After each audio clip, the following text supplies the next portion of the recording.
Welcome back to another tutorial on Universal Autoload, and this week we are going to have a look at two things. The first one is configuring multiple load areas, so a trailer like this, and we're going to set it up so that you can have things load onto here and onto here.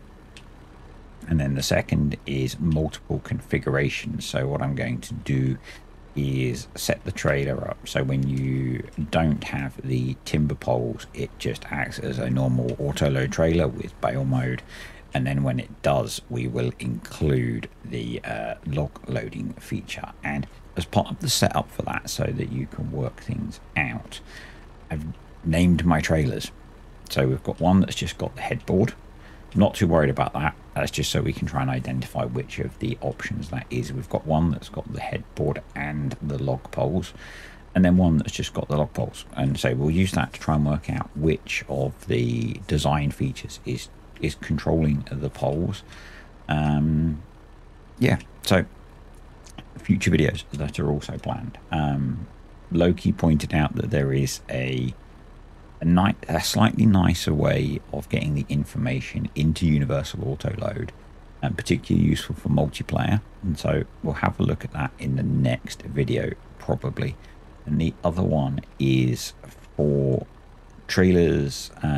If you've got a trailer like this but one of the expanding ones, how to deal with that. Some of them are already set up in the Universal Autoload add-on, and I've been looking at that as to how they configure that, because it's very clever.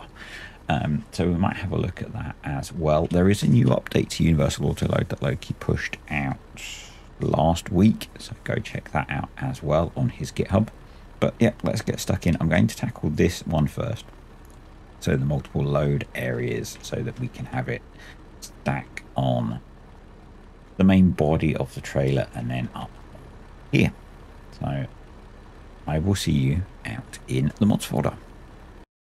Yet again, we are back in our mods folder. If you didn't watch the first of these videos, I suggest you go watch it, because I am going to assume you have seen that video in terms of how to set things up. So we're going to extract the mod that we want. The first one, the Lizard Excalibur, which is the trailer we want to edit, and then I'm going to delete the zip version. We're going to go in here and we are going to open the i3D with Giants Editor. So we're in Giants Editor, and we're going to go through the process now of creating the two cubes which represent the loading areas. I went through this in the first video, so we're going to do it again anyway, but definitely go back and watch that one first. And also in Universal Autoload, there is a README which has all of the instructions as well, and I covered that last time. So we're going to go in and we're going to do create primitive cube. We are going to set translate Y to be 0.5. We are then going to go up to edit and freeze transformations and apply. And we can close that.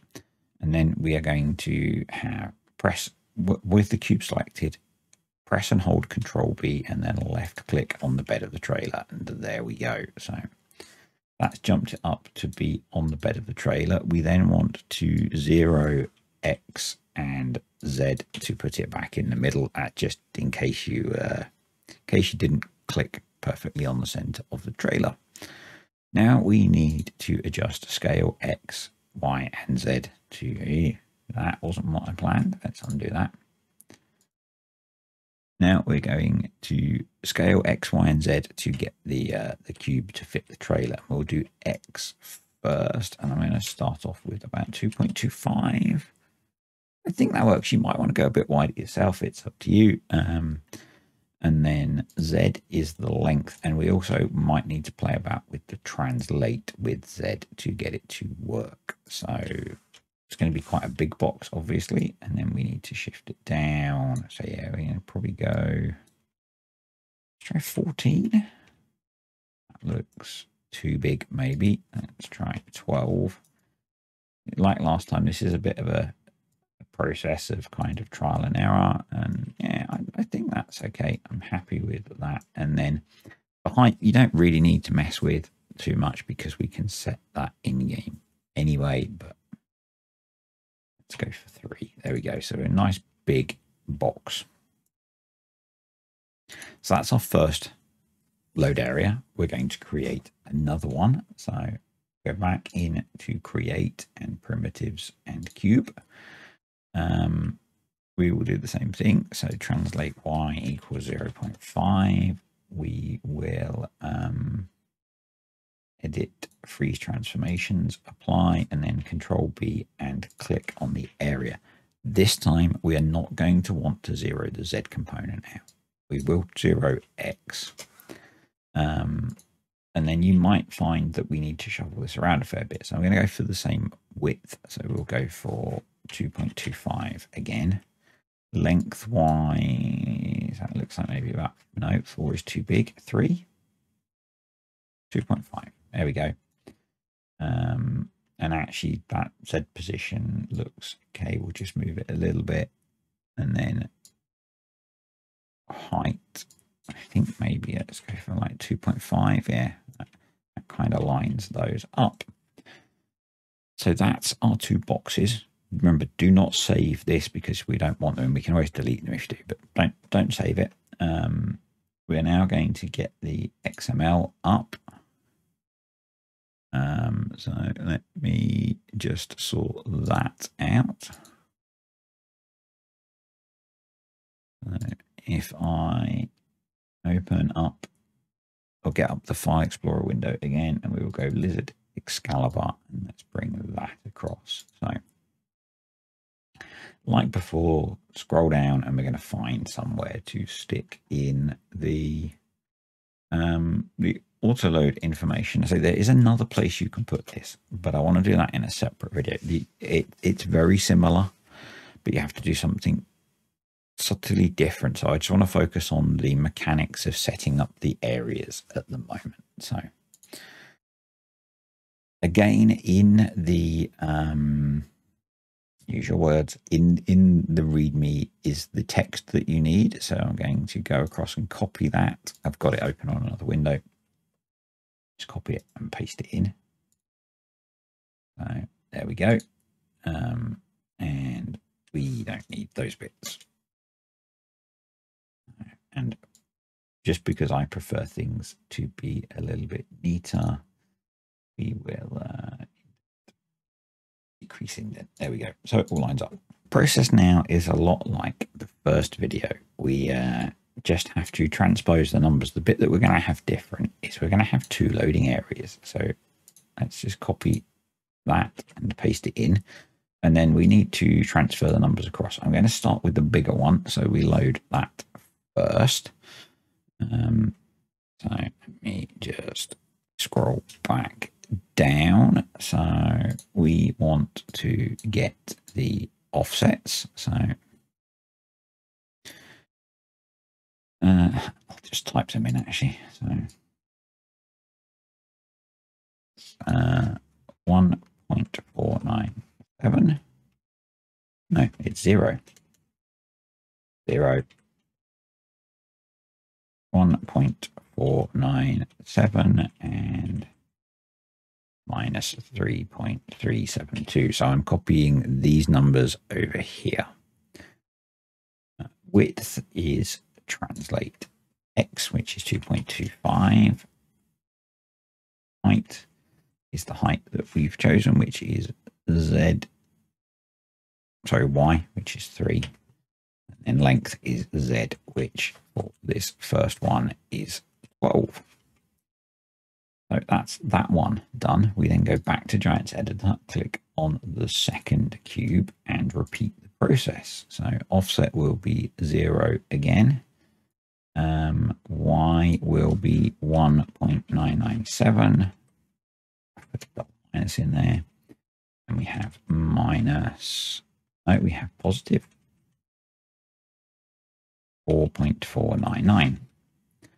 And then again, we repeat the process for width, which is 2.25. Again, I'm copying the numbers out of over here. Height was 2.5 and length is also 2.5. So That's the very basics. Then we're going to set a few options like we did last time. The best way that I've found to sort out the options you want to use is to take a peek in the Universal Autoload Mod Hub add-on. I recommend you use this anyway when you are using Universal Autoload, because it then pre-configures a whole load of mods to work with Universal Autoload without you having to do any work. But we're going to go into that mod, into config, and then into supported vehicles. You might need to open it with 7-zip to do this. Sometimes Windows will let you, sometimes it won't. And I am just going to take enable side loading equals true. It's really useful looking through here to see how to do a whole bunch of stuff, and I am using some of it to work out how to do the things that I'm showing you, because some of the work's already been done in terms of giving you lots of examples on how to set up Universal Autoload. So that's that done. We are going to save this. We're going to close Notepad++. We're going to go back up to our mods folder, into the trailer that we have been editing. Control A to select everything. Then right click, add 7-zip, and add to whatever your mod is called, .zip.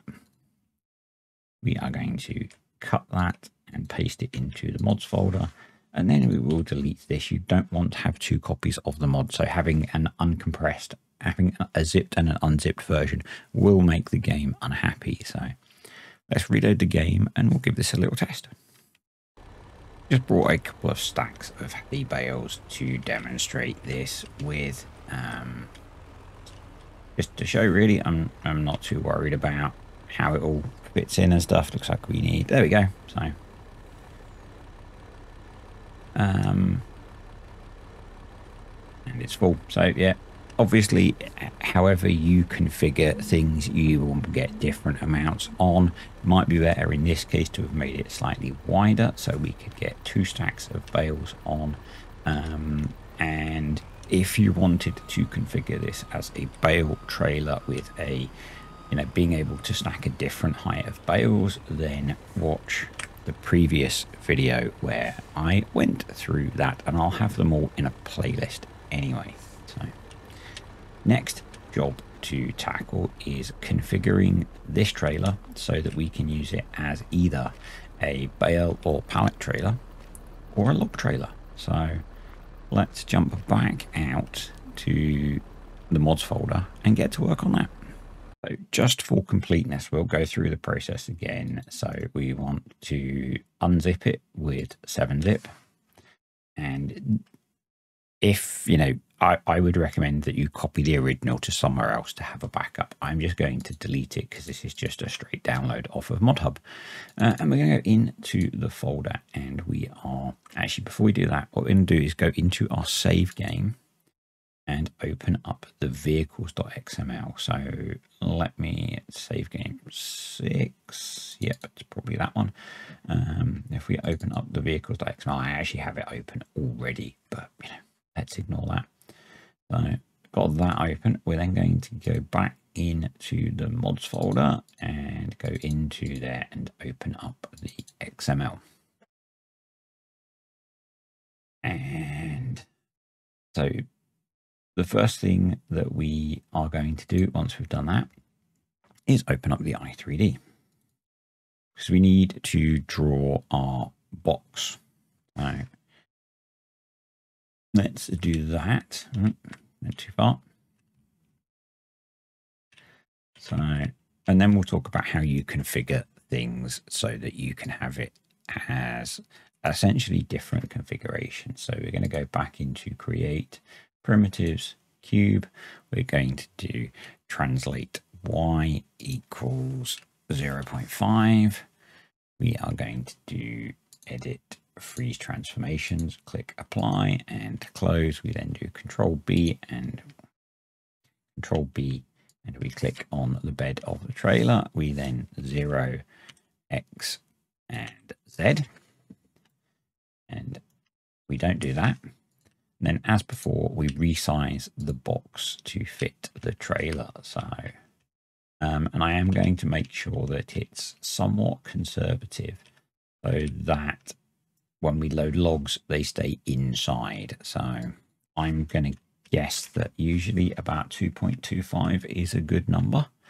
And then we want to do the length, and that's way too long. So that is probably okay. I'm just going to move it a little bit. So the reason it doesn't want to let me click on moving it. I love Giants Editor sometimes. I am far from an expert in Giants Editor, so why won't you let me click on you? That's okay. We can just do it this way. We'll just do translate minus 0.5 minus 0.5. That will do it. As I said, I'm not an expert in Giants Editor. I can just kind of do enough to be dangerous, some might say. I'm not going to worry about doing the height. We'll do that. Actually, maybe it's worth getting the height for the height of the poles. So let's have a look. That's way too high. That's probably okay. It's probably okay. I think maybe we'll do like 1.9. Give ourselves a little bit of room. We can do a separate bale height, so that should be okay. But for logs, you probably do want them to not fall too big. So back into the XML file, and we're going to go down and find where we want to put it again. I kind of like this area, so somewhere around here. Do that. We will grow. I have open. Let me just bring it across. I have open the README file that Loki includes in the zip, and that's where I'm copying and pasting stuff a lot of the time. So we're going to take this example because it allows for multiple configurations. We're going to copy that and we are going to paste it in here as our start point. And again, I'm going to edit indent and I'm going to decrease the indent. As before, the next step is to transfer the numbers for the box into into both lines because we're going to use the same box. So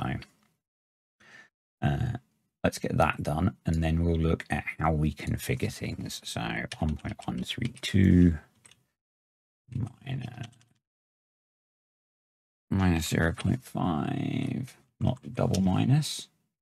Width is my standard 2.25.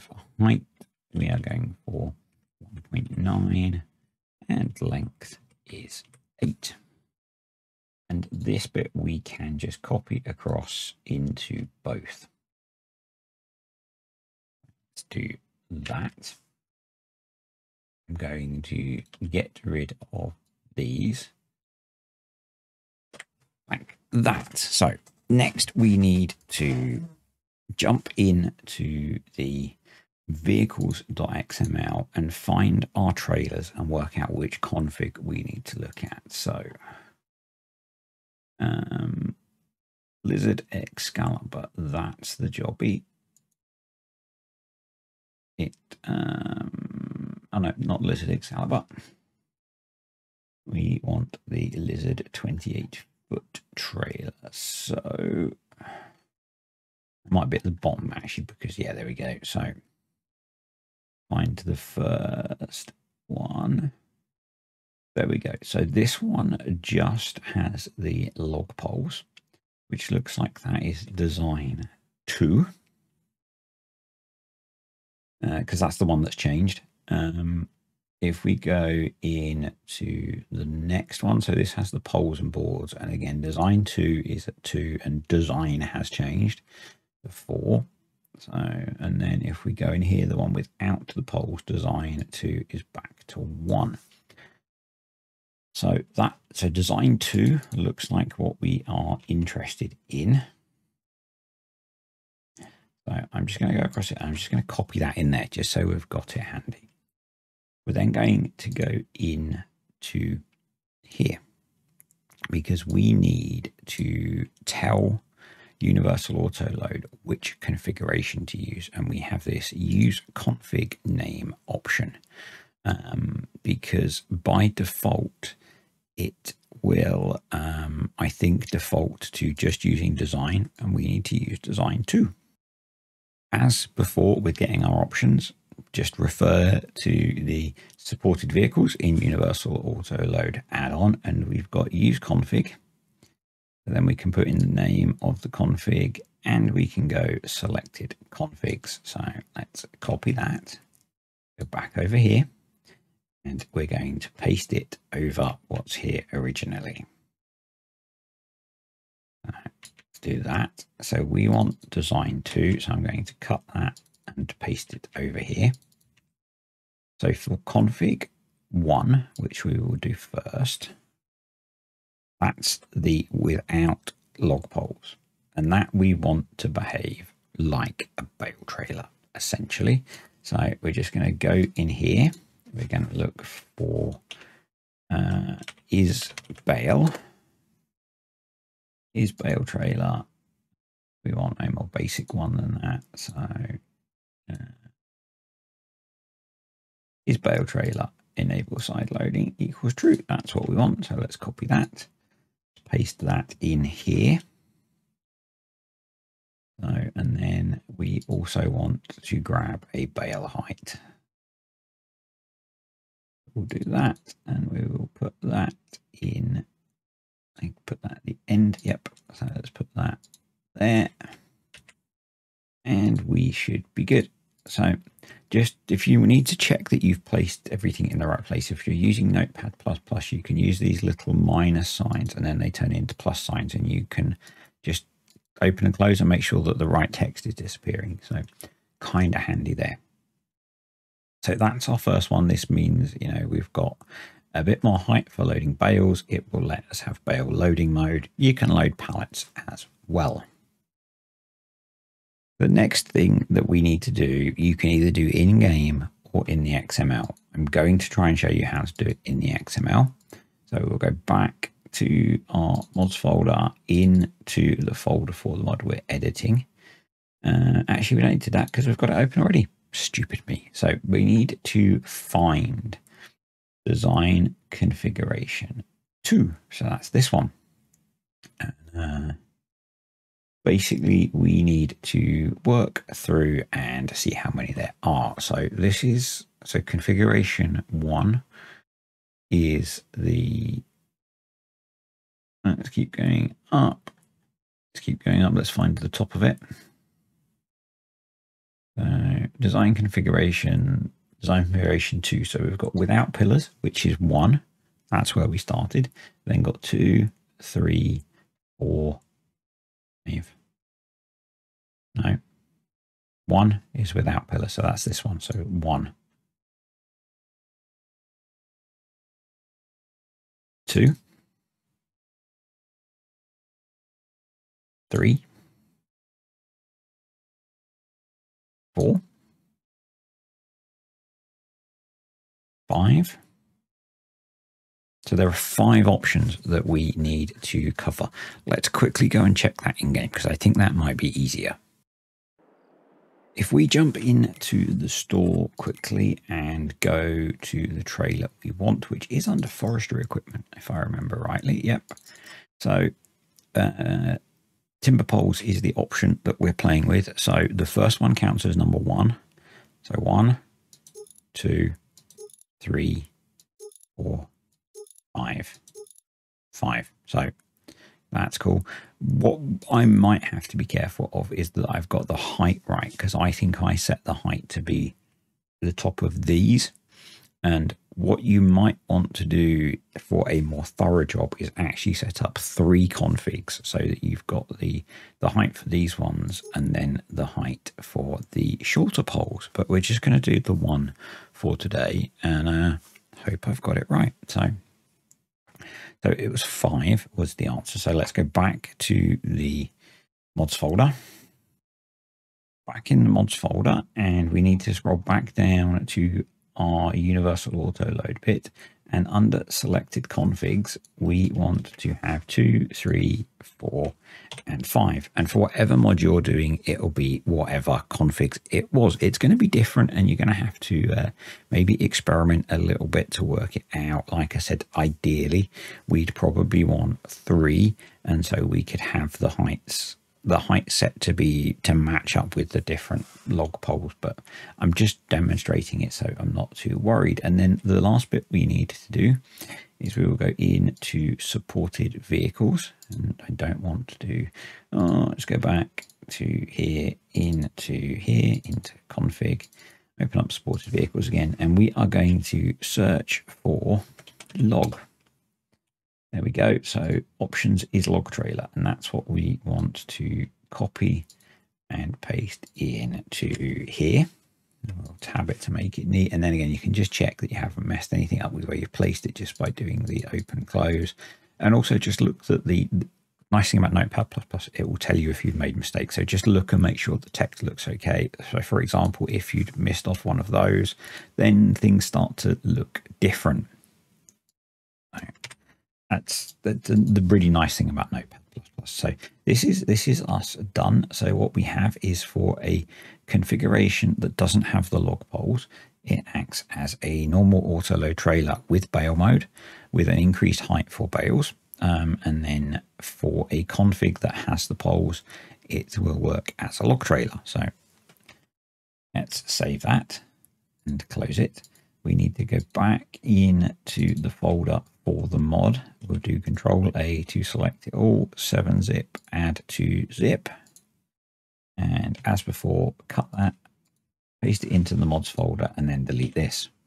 No, first we need to close this. Remember, don't save it. You don't want to save with the box that you've added in, and then we can delete this. So let's go back in the game and check that it all works. Okay, we are back in the game. I've brought some more bales again, so just so we can show bale loading mode does its thing. Start the tractor up, should know really. So yeah, let's just get that done. So we'll just load up these last ones. There we go. So that's bales loading. I unload those. We'll come over to the logs, and I'm not sure what it's going to do actually. May not recognize them. It does. So this will load some logs, but if you noticed when we load them, yeah, so okay, that will load some logs. I've not really played with logs before. Let's drop that trailer off, and whiz around here and grab one of the trailers with poles.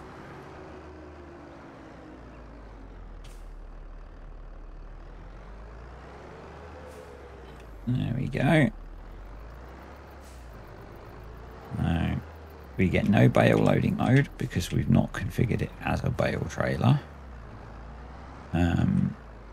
It also disables the standard loading stuff. So I think if we go over here now, we can start loading, and there we go. That's pretty good, isn't it? Pretty good. I'll grab a few more. So the other thing that, you know, you might want to use this for, not necessarily just loading logs, is if you've got a trailer where you can configure it to be different lengths, maybe you could pick, you know, use the same approach to find the design that corresponds to the changing length, and then you could have bigger loading areas on the trailers that are different lengths. Yeah, there's all sorts of different things you can do with that. This is really just to show you how to deal with it. So today we've covered multiple loading areas, and we've covered multiple vehicle configs. So there is still a lot to cover. It's why I'm doing this as many videos, because Universal Auto Load is an incredibly complex mod.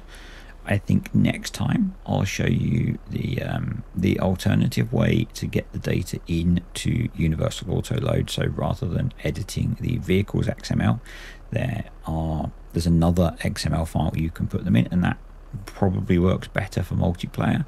Is robust to updates to mods as well. So yeah, we'll have a look at that next time. And if you've got any particular features of Universal Auto Load that you would like me to have a look at, then stick a comment below. But I'm just going to try and work through different things that I kind of think might be useful. So I think we're done. If you enjoyed the video, click the like button. Thank you to the patrons and the YouTube channel members. Appreciate you guys supporting the channel. Thank you to Loki for A, providing the mod, and B, providing me with support as I go through making these tutorials. And I will see you next time.